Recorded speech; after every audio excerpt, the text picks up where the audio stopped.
Welcome to the presentation on essay structure. Today, we will be discussing the three basic elements of an essay. Now, some of you might be stuck.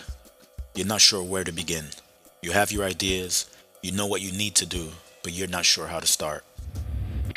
The best way to start is to actually brainstorm. And this means just jotting down some ideas, writing down some notes, and doing some preliminary research.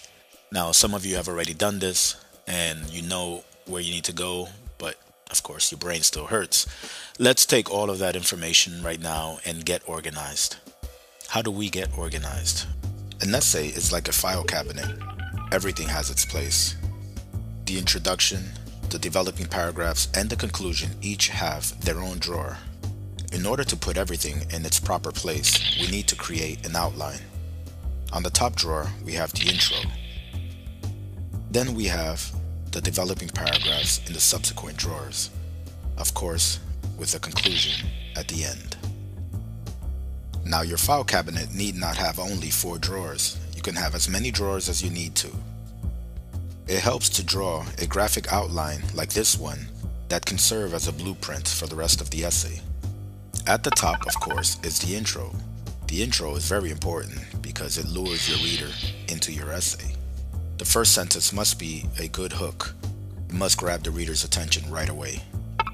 Then we want to keep them in the house, right? We want to keep them reading our essay. So we have to set up the situation. You announce the subject, you give some background information, whatever you need to in order to keep them there. And once they're in the house, then we have to offer them a thesis statement. They need to know why they're in the house. They should be so intrigued by your essay at this point that they're going to want to move in, but you don't want them to move in.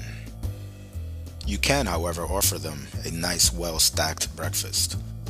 Each of these layers contains a body paragraph, and you want to start each paragraph with a topic sentence, support your assertions, and transition to the next point. Now, you can't have pancakes without syrup, can you? But not just any syrup. You need to use the good stuff, that maple syrup. Use only credible sources. Pour on the evidence. You will need good evidence to support whatever claims you make, and always credit your sources. Yes, a nice cappuccino will do. Or in this case, we'll settle for a good conclusion paragraph. The conclusion should wrap up the essay nicely and leave your reader thinking, wanting more. Ask yourself this question, and that should be your answer.